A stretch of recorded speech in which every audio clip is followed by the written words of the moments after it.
keep in mind the store will open up in October as well for all of your magical consumptions. And, of course, we're going to run a Halloween sale. Yeah. I do have a word for you guys today. You ready?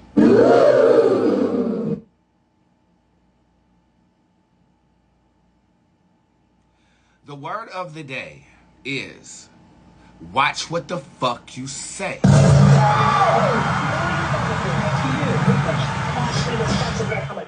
Y'all want to know what I'm doing all the time. I don't give a shit about what you're doing all the time. You are so nosy, man. You don't even know what I do. Like you said, you never met me. You don't know me. You ain't been in my house. You don't live with me. You don't sleep with me. You don't do shit with me, but talk about me. So watch what you say. Watch what the you say. And if I was really like back in the day in North, I'd meet you outside. But I'm a lady and I have a class. Because now it's the problem. Okay. Because now it's the problem. One more time. Because now it's the problem.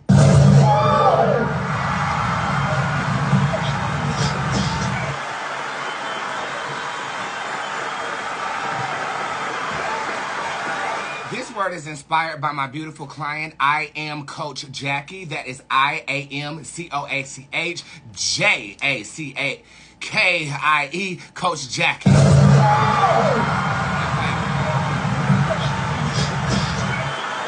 I was on the phone with her today. I'm sorry, I started talking like Whitney Houston. I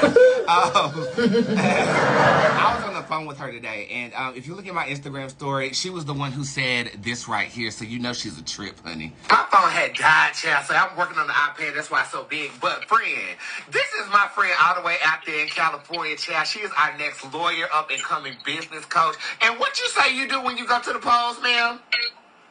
I put my name on the ballot for president because I am the president of my life, nobody else. I know that's right. How did you enjoy your appointment? Okay, it sounds funny, but this is literally manifestation. Bouncing back from what we talked about yesterday. What did we talk about yesterday?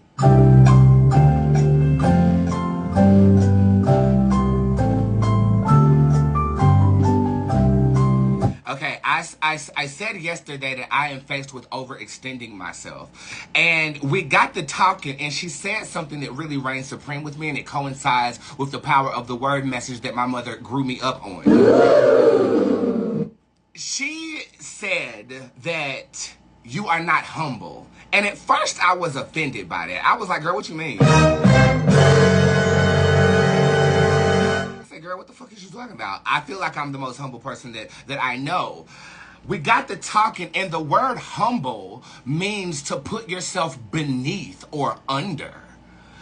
And when she said that to me, I have been embracing that word and quite literally overextending myself because I've been placing other people's needs above my own.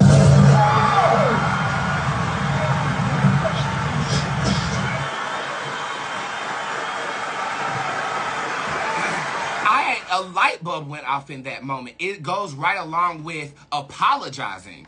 Yes, I apologize to you, but I'm not sorry. When sorry is an adjective that describes decrepitude, we are not sorry. We apologize. So when she said it, I said to myself, well, what is the word that should be used instead of humble? She said graciously appreciative.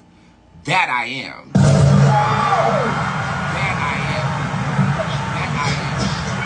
But you gotta be careful the adjectives that you use or allow people to use to describe you.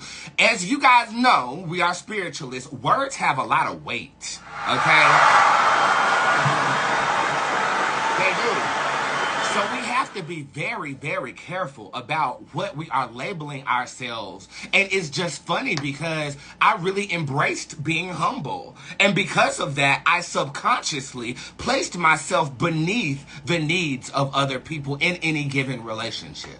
Okay? So today's word, again, watch what the fuck you say. Have you been saying, oh my God, you make me sick? Have you been saying, I love you to death? Have you been saying these things? Have you been saying, I'm dying when you really mean I'm laughing? What have you been affirming for your life? What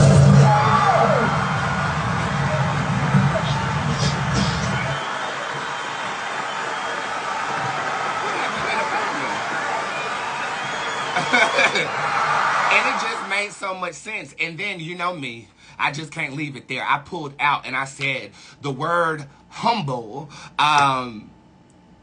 probably was introduced as a synonym to graciously thankful, to keep people's vibration subservient. I look at it like that. That's how I look at it. And then I ask the question, why? Well, it goes all the way back to the indoctrination of American citizens. You introduce words that trigger certain vibrations, but we intend it in a different way. I now understand the force in which my mother believes and lives her life by, the power of the word. Okay.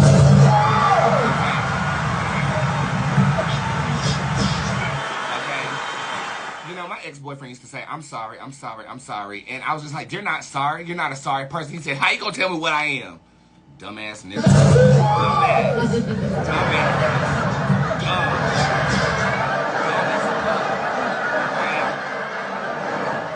Complex thought was a challenge for that motherfucker. And that's the problem.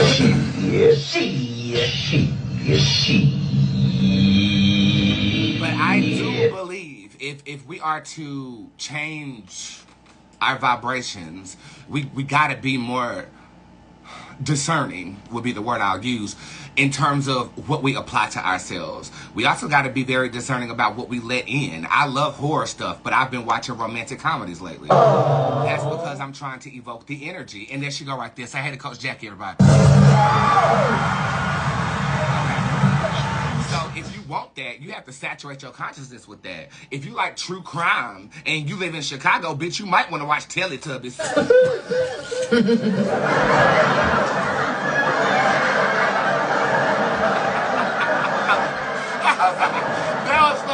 I'm sorry. But I'm saying, like, we got to be careful what we allow to be applied to our lives and what we accept into our consciousness. That might make you alone, though, okay? But, hey, are we really alone? Are we? No. We have a huge community of people who probably feel the same way I do.